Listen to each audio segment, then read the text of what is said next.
권순재 선생님입니다. 오늘은 여러분과 함께 글의 제목 문제를 풀어보도록 하겠습니다. 우리 반 쌤이 추장, 휴지, 주제, 제목 문제 맞춰야 되는 문제라고 했어요? 틀려도 되는 문제라고 했어요?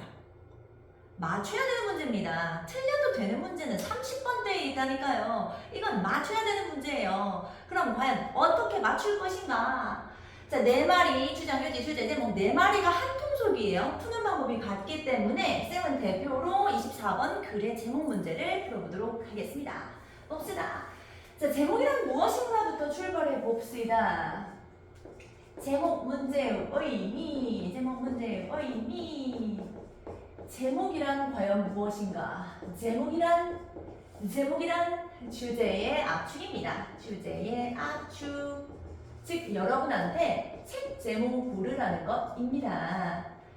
뭐 예를 들어서 You shouldn't drink water. You shouldn't drink water before eating a meal. 밥 먹기 전에는 물을 마시면 안 됩니다. 이건 주제잖아요. 그럼 책 제목이라고 생각해 보세요. 어떻게 만들겠어요? Is it good? 좋을까? To drink water before a meal? 밥 먹기 전에 물 마시는 거 좋을까? 독자의 호기심을 유발해야 되잖아요. 그게 바로 책 제목인 거죠. 주제를 압축하고 있으면서 호기심 유발. 그게 바로 제목이다. 그럼 제목 문제 어떻게 푸는가?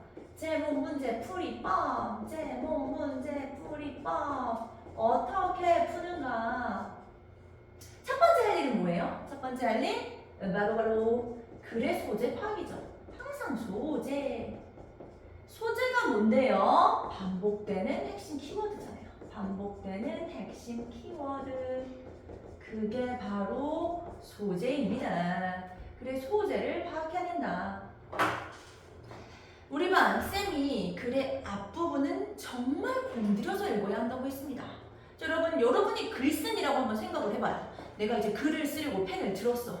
그럼 앞부분 제일 첫 시작 얼마나 공들여서 쓰겠어요. 독자들이 내 글을 읽게 만들어야 되는데 굉장히 공들여서 쓸 거 아니에요, 앞부분을. 그러니까 우리도 앞부분을 잘 읽자는 거예요. 앞부분을 잘 읽어서 이 글쓴이가 말하고자 하는 게 뭔지 글의 소재를 파악해 보자니까요. 자, 그 다음 할 일은 뭐예요? 그 다음 할 일 주제 파악입니다. 주제 파악. 글의 처음이랑요. 글의 처음이랑 마지막 두세 문장. 마지막 두세 문장. 장을 잘 읽어야 한다고 했습니다. 자, 읽기.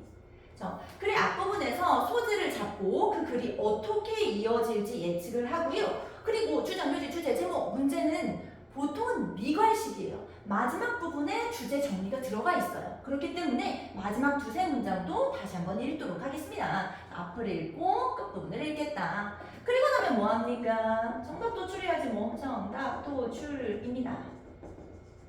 그럼 정답은 과연 어떻게 도출하는데요? 자, 정답 도출 이야기 한번 해봅시다. 정답 고르는 법. 정답 고르는 법. 어떻게 정답을 고르는가? 첫 번째. 아닌 건 어떻게 해요? 아닌 거. 아닌 것은 X라 했다, 선지에서. 아닌 것은 X예요. 예를 들어서 too general 해요. too general. 너무 포괄적이야. 아니면 too specific 해. specific. 너무 지역적이야. 아니면 not mention. 말하지도 않은 소재인데 혼자 말하고 있네요. 이런 경우는 X죠, 선지에서. 근데 가능성이 있을 수도 있잖아요. 가능성. 헷갈리는 거예요. 이건가? 저건가? 헷갈려요. 그럼 세모라 했습니다. 선지에 표시하라 했어요. 가능성이 있으면 세모예요. 그리고 내 생각과 가장 가까운 게 뭐랬어요? 가장 가까운 것은 오다. 그게 바로 정답이다. 여러분 입맛에 맞는 정답이 없을 수도 있다고 했습니다. 어떻게 내 생각과 똑같은 사람이 있을 수 있겠어요? 내 생각과 가장 가까운 것을 답으로 골라야 한다 였습니다. 자, 그럼 해보자고요. 해봅시다. 2025년 수능 문제 가지고 왔습니다. 그래, 제목 문제 한번 풀어보도록 하겠습니다. 자, 앞부분 째려봐야 한다고 했습니다. 앞부분 한번 잘 읽어보세요. 그래, 소재가 뭐예요? 앞부분 잘 읽어보세요. 앞부분 뭐라고 하고 있죠? 셀피, 셀카 찍는 거죠. 셀피는 resonate, 널리 퍼집니다. Not because it is new, 셀카가 새로워서 아니라 but because it expresses, develops. 그게 아니라 셀카 찍는 것은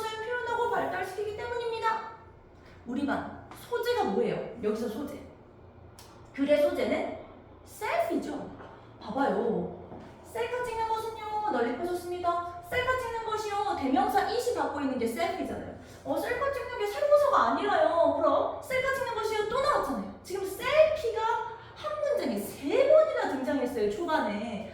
그럼 글의 소재구나 알 수가 있는 거죠. 셀피가 소재구나. 자, 첫 번째 문장은 쌤 공들여서 읽는다고 했습니다. 잘 읽어봅시다. 셀카 찍는 것은 널리 퍼졌습니다. 새로운 사람이보다는요, 그 이유가 뭐냐면요, 셀카 찍는 것은요, 표현하고 발달시키고 확장시키고 강화시키기 때문입니다. 긴 역사를요. 뭐의 긴 역사인데요? The self-portrait. 자화상이잖아. 자화상의 긴 역사를요. 항상 모의고사는 나의 언어로 바꿔야 된다 했습니다. 나의 언어로. 쌤도 쌤의 언어로 바꿔볼래요. 셀카 찍는 것은 널리 퍼졌다. 그 이유가 뭔지 봤더니 셀카 찍는 것은 표현하고 발달시키기 때문입니다. 자화상의 긴 역사를요. 셀카 찍는 거, 셀피라는 것은, 셀피는 자화상의 연장선상이다. 연장선상. 쌤은 이렇게 쌤의 언어로 바꿀래요. 셀카 찍는 것은 자화상의 연장선상이구나. 계속.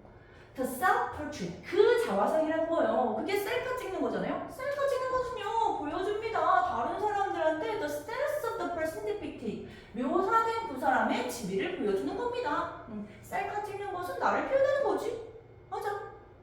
그리고 나서 선생님이 이제 여기 중간은 안 읽을래요. 시간을 아낄래요. 여기 봐봐요. 스캐닝 쭉 했을 때 however 같은 역접의 연결서가 없잖아요. 그러면 셀카 찍는 것은 셀피는 자화상의 연장선상이다. 나를 표현하는 것이다. 이게 그대로 이어지는 글이잖아요. 그래서 마지막 부분으로 갈래요. 그럼 여기로 가겠습니다.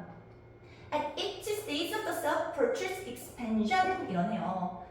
각 단계, 자화상 팽창의 각 단계에서 점점 더 많은 사람들은 자기 자신을 묘사합니다. 많은 사람들은 셀카를 찍는다. 오늘날의 젊고 도시 살고 뭐 상호 연결된 대다수들은요, 젊은이죠? 오늘날의 젊은이들은요, has reworked, 다시 만들었습니다. The history of the self-portrait, 자화상의 역사를 새로 만들었습니다. 다시 만들었습니다. To make the selfie into the first visual signature of the new era. 이러네요. 만들기 위해서요. 셀카를 뭐로 만드는데요? 최초의 시각적 특성, 새로운 시대의 시각적 특성으로 만들려고요. 맞아. 셀카는 요즘 시대의 시각적 특성이지. 셀카는 나를 표현하는 것이지. 셀피는 자화상의 연장선상이다. 셀카는 나를 표현한다. 정답 고르러 가겠습니다. 동그라미 1번. 셀카라는 것이 일시적인 트렌드일까요? 현상일까요? Art history. 역사, 예술 역사? 예술 얘기가 언제 나왔어요? X. 동그라미 2번. 벌써 이상하지 않아요? 판타지가 왜 나오나요? 환상인가 현실인가? 셀카는 너가 아니야. 환상이 왜 나와요? 3번. 셀카 찍는 거. 셈보 상징입니다. 자기 중심적인 문화, 글로벌 문화의 상징입니다. 자기 중심적인, 여기서 쌤은 이상하다고 생각해서 X를 쳤는데, 근데 또 어떤 학생들은 셀카는 날 표현하니까 자기 중심적인 거 아니야? 이렇게 갈 수도 있잖아요. 그러니까 우선은 세모로 해보겠습니다. 이거 헷갈렸던 사람도 있다고 하니까. 4번 The end, 정말 자화상의 정말 뭐야? 자화상의 연장선상이네. Number 5, 셀카라는 것은 최신의 혁신입니다. 자기 자신을 표현하는. 오, 맞아. 옛날에는 자화상을 그렸고 요즘은 셀카를 찍는다. 셀카는 나를 표현한다. 오케이. 내 생각과 가장 가깝구나. 정답은 5번입니다. 이렇게 풀면 될 것 같아요. 그래서 여러분도 주장, 표지, 주제, 제목, 문제는 맞춰야 된다고 했습니다. 여러분도 맞춰주세요. 그럼 오늘 여기까지 할게요.